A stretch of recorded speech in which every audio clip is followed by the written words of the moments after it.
Today's conversation is a deep one for the black sheep and the scapegoats, and the reason why it had to be you. In fact, 11 reasons why it had to be you. You're going to see through the end of this conversation that you were chosen for this role because you hold a very specific frequency.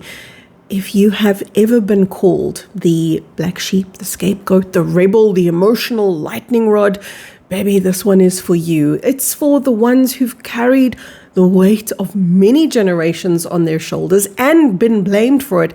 It's for the ones who have always felt different. That burden that you've been carrying, by the end of today's video, you're going to realize it was never a burden. That these names that you've been called, they were never your flaws, they were your function. Of course it had to be you. You're the one capable of holding this particular frequency. And as you do, you accumulate multiple wounds, and those wounds, because you're either a black sheep or a scapegoat, those wounds get embodied because that's what you're good at doing. You're good at being a sponge. You're good at embodiment, but you've been good in the negative sense. So you've held it in your gut. You've held it in your shoulders. You've held it in your nervous system. You've held your breath. You've held it in a silent anguish that nobody could understand or permeate and penetrate. This is the end of that legacy of pain, my loves. So listen to this video and understand, okay, that's why I was so exhausted. I was holding that wound, but actually I was meant to be holding light. My ability to embody is my gift. I've just been using it inappropriately and been holding all the stuff that I wasn't meant to. This is going to give you permission to shine, baby, shine, to ripple a light and to start emanating the truth of who you are. It's because you held a specific frequency that you have in this life felt like a garbage bin sometimes. That may be a very rough analogy, like you're holding other people's junk. Maybe you felt like a sponge, drawing everything into yourself, an empath, or a very sensitive being, a being who doesn't belong. All of these pain points are no longer your stumbling block. These are the boulders that you stand upon that elevate you into the role that you came here for. So let's talk about those 11 reasons. Oh, you know what? Before we do, what's the difference? Black sheep? Scapegoat? Are you scratching your head and wondering which one you are? Maybe you're both. Let's just quickly go over the difference. They are so similar. There's tiny nuanced differences between the two. A black sheep is very often born to a family environment where they always feel wrong. They always feel a sense of, I don't belong, a sense of being the misfit in the family. The scapegoat is not necessarily built in a family environment. You see, a black sheep is oftentimes also a scapegoat. A scapegoat isn't always a black sheep. What's different is that the scapegoat is the person who receives how other people project upon them and take that into themselves almost as a truth. So most of the time, you're a little bit of both. The two blend into each other. Here are 11 reasons why, whether you're on the black sheep or the scapegoat side of the fence, and isn't that cool? Like, we can imagine this magical farm of sheep and goats, the black sheep and the scapegoat, and they're making friends and realizing, oh my gosh, we carry a cosmic gift and a cosmic frequency. We're actually one and the same. But why is it that we triggered people so much? The sheep and the goats are talking through the fence, and here are the 11 reasons why. Starting at number 1, you've carried pain. Part of the role that the black sheep and the scapegoats have taken upon themselves is the ability to hold endurance, the ability to hold things, the ability, they almost have this superhuman tenacity to just keep holding pain and pain and pain. And then they get blamed for the pain that they're holding, and it's the pain of others. 9 times out of 10, the pain didn't originate with them. The pain is something that was dumped on them or projected on them, and they rose to the occasion and said, oh, you know what? This is what I was born for. I was born to bring light to this world, and their interpretation of that was, I must therefore carry all of the hardship of others. And those around you would have recognized, hey, here's a dumping ground. And they would have unknowingly unpacked into the repository that your energy field became for them, because your energy field is enormous and it can hold. It has the capacity to hold. So it held pain. What you maybe didn't realize is that you actually have the capacity, my love, to hold light, to emanate light. Yes, you do have more emotional space, we could say, to hold this capacity to hold light. That is an unutilized gift. So in place of the light pain has been hiding, by the way, I've released 2 things. Number 1, a blog on my website, because I often do really well when I write. I don't know if you guys read my writings on social media. I put a lot of it up on other social medias like Instagram and so forth, where I get into a zone with writing. So I made a blog for you. It's free. It's on my website. I will link it in the video description box below. So if you want to go into more detail, I think the blog is going to give you a little bit more than I'm going to give you in today's video conversation. I've also created a meditation for you, and I'm going to leave a coupon code for that meditation, because I want you to enlist the gifts that you came into this world to bring and activate them and radiate them and heal yourself with them.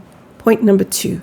Something in you, when you see unfairness in the world, and we know there's a lot of that, when you see unfairness, when you see injustice, it wakes something up inside of you. It's almost like, I can do a whole lot of things, I can tolerate a whole lot of things, I can hold, but don't let me see injustice. There is something in you that cannot be okay with inequality. There is something in you that cannot be okay with that out of balance place where somebody else becomes the victim. So often, however, the black sheep and the scapegoats have become the victim, and they don't do this at the conscious, logical, linear level. They do this very unconsciously. They become the victim so nobody else has to be.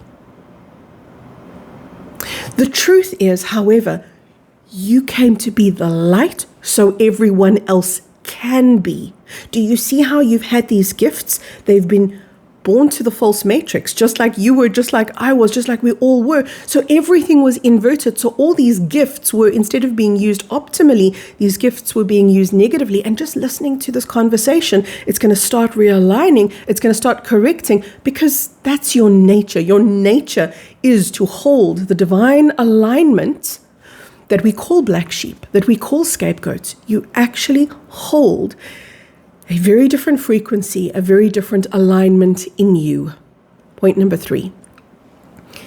You've been called the rebel.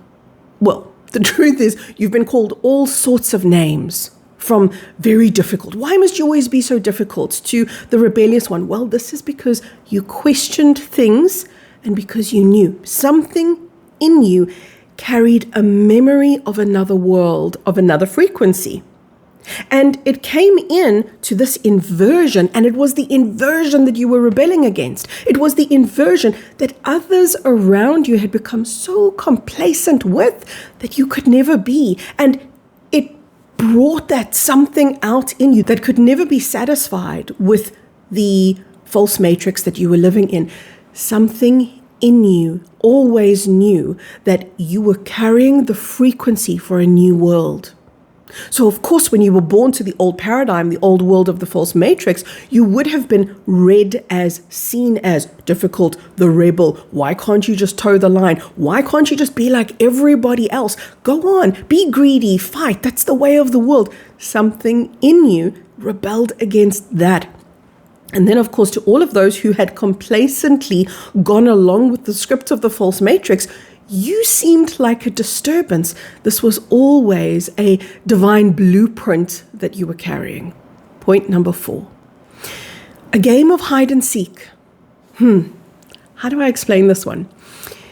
There's something within you, black sheep, scapegoat, there's something within you that yearns to be seen, craves to be seen, and yet there's a paradox here. And the paradox is, I want to be invisible. The paradox is, don't see me, don't look at me.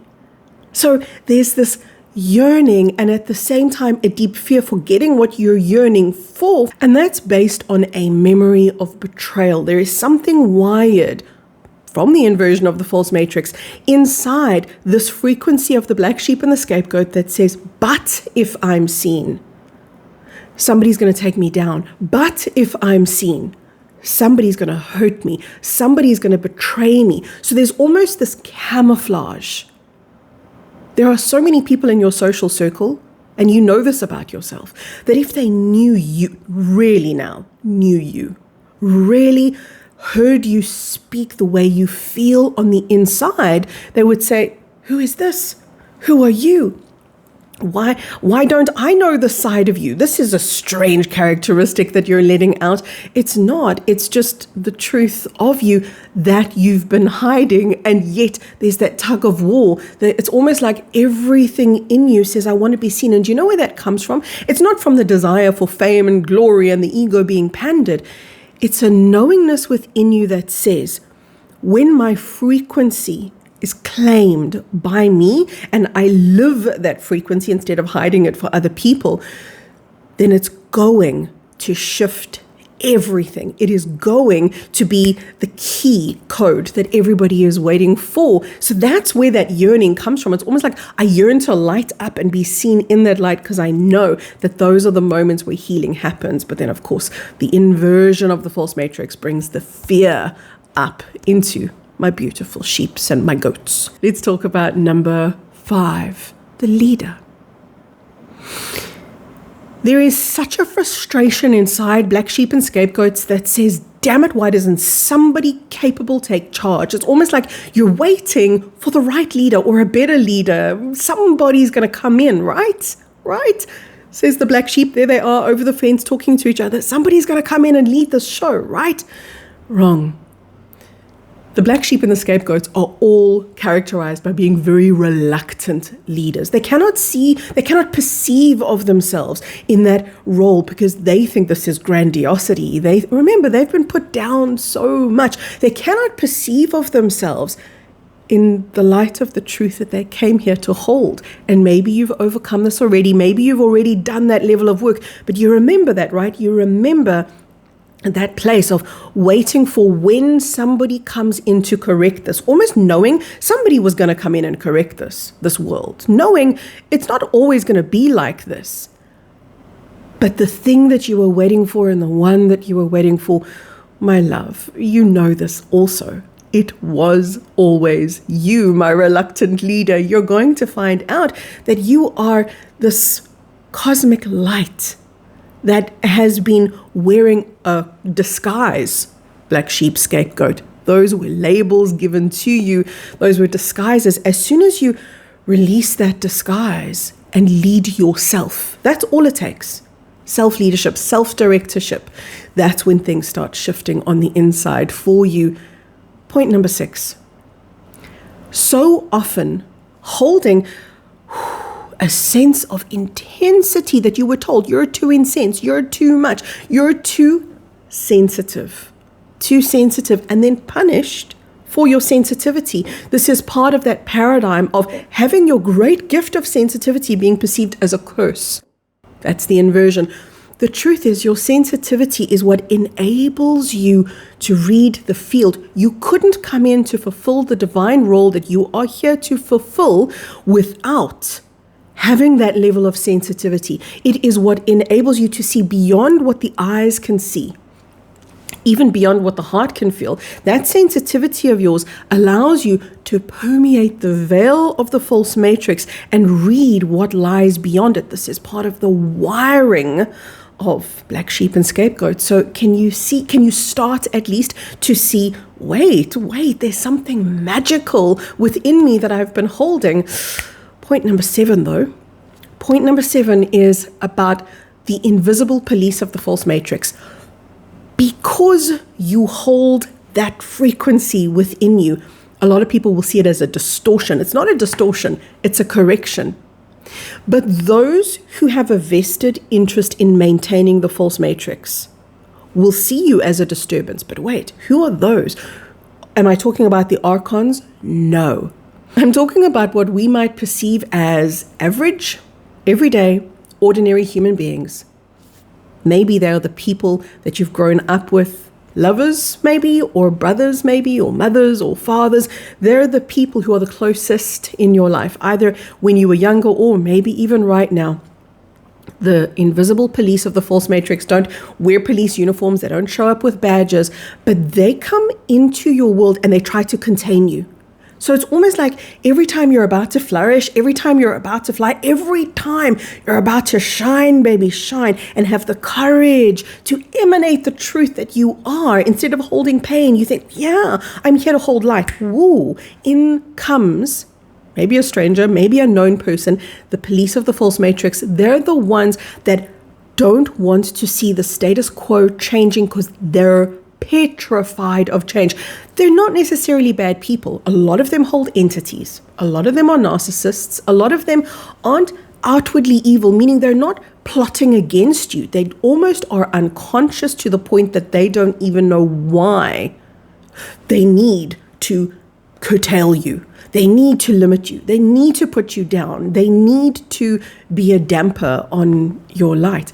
This is because they understand, not at the linear level, but at a very deep subconscious level, they understand what you are. And to them, you're a danger.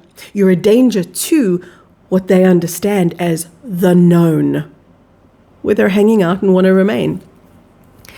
Point number 8 is a deep longing for nurturance. Like, I just want to be loved. Basically, bottom line, the scapegoats and the black sheep will have this in common. I just want to feel nurtured and loved and accepted and all of these things. So what very often happens is they'll feel like, well, I can't get that. So the closest I can get to it is to be it for others. So they often land up in a role of taking care of others, of giving to others, of being the agony aunt in all of their friendships. They take that role on because why? They're used to being dumping grounds for others. So it feels almost natural to them. Through a self-compromise, they mistakenly read this need for nurturance as something they've got to give to others instead of holding what they'll perceive to be an audacity to bring it home to themselves. Because the truth is this, when you step out of the inversion, it becomes obvious. I'm here to nurture myself, and in so doing, I emanate that alignment of self-respect and self-honoring and self-love. I emanate that. I don't give it to others at my own cost. I fill myself up with it and ripple it out into the world. So it's the same gift. It's just one methodology, which is the old paradigm methodology, is where it's used to take down the black sheep and the scapegoats rather than have them shine and stand up in their true light. I'm looking at notes, by the way, you guys. I had to. There are so many points, I was never going to remember them all. I had to make notes for this one. Point number 9. I like this. Carrying ancient wounds. So there is this almost a feeling like I'm carrying a lot of karma. There's this feeling like, boy, oh boy, anything that could go wrong has gone wrong with me, that I've taken on too much in this life, which is not the truth at all. Again, that's just the inversion speaking. This is like I've taken on my ancestral lineage's baggage in its entirety. I've got it all. I'm holding all of those ancient wounds. That's what it's going to feel like on the inside. But it's not the ancient wounds. It's the ancient wisdom that you never knew you were here to activate. And at the end, I'm going to tell you a little bit more about that ancient wisdom and how it's activated. Yes, that meditation that I've got for you, it's going to be a part of it, but I'm also going to bring it all home for you at the end when I talk about the ancient wisdom that you've got. Point number 10. Loneliness. We've got one more point to go and then I'm going to wrap it up for you. Loneliness is a big one. Every black sheep, every scapegoat knows it. Whether you're in a relationship or not, surrounded by 1,000 people or alone in the woods, you carry a sense of loneliness with you. The reason why is not because you're doomed to be alone, but rather because you're carrying that frequency that no one else can. And something in you has said, but why can't they? Why can't they read my frequency, read my field? Why can't they be the same as me? Because then I'd fit in, then I belong. That loneliness was never your curse. It was the cultivation of the frequency that you held, which was the medicine and the magic that you brought to this world. The loneliness was the container where that was being amplified in. You just perceived it as lonely because it wasn't like everybody else, and everybody else couldn't understand yet, because it wasn't time yet, the frequency that you were holding. But baby, it's way past time for you now to start shining that frequency that you are. And when you do, the loneliness is going to become oneness. Think of the word alone. It's ALONE. What does ONE spell? One. It's all oneness. Aloneness in the inversion means something is missing, but in the divine restructured state of being, which is what we're here to bring, black sheep and scapegoats, you're seeing the bigger picture? You're here to bring the fullness, the oneness. That's what your loneliness becomes in its highest expression. It doesn't become a state of, oh, look at me, now I'm surrounded by 1,000 people. That's not the remedy for loneliness. The remedy for loneliness is accepting within yourself the fullness that you are. Self-acceptance is the beginning of shifting loneliness from a lack into a fullness or a wholeness or a oneness. Here it is, point number 11. Oh, you're the healer. But the thing about being a healer is that you think you need to heal others, and you think you need to heal others at your detriment. So as a result, something in you holds tremendous loyalty. It's just always been there. So loyal, even to the ones who've hurt you, almost especially to the ones who've hurt you. You've been loyal to the pain of the past because you have a sense of, listen, if I don't carry this, who else is going to? You've been loyal to all of those struggles and turmoils and traumas of others, of yourself, and enmeshed them, interwoven them into your sense of self. It's almost like, I'm going to swallow this so deep down into me so that nobody else has to. But that's not what healing is. That's what self-sacrifice is. That's what pain is. That's what torment is. The black sheep and the scapegoats were almost taking themselves down, imagining that that was going to be the remedy. That was going to be the healing. It never was. When you've got the audacity to want to heal yourself first. For a lot of black sheep and scapegoats, this feels like a crime. I'm not allowed to do that. So they simply won't, they simply don't, they ignore their own needs. When you start devoting yourself to your own joy, your love, your life of happiness and beauty, and you start asking questions like this: how good can it get? How much joy can I hold? How much love can I breathe into the cells of my body?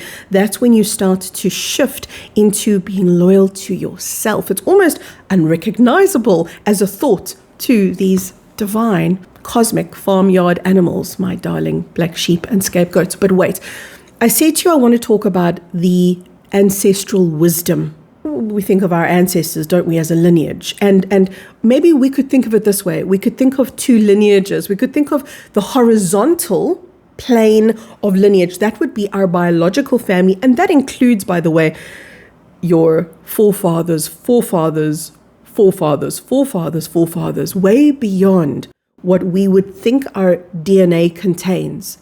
Remember this.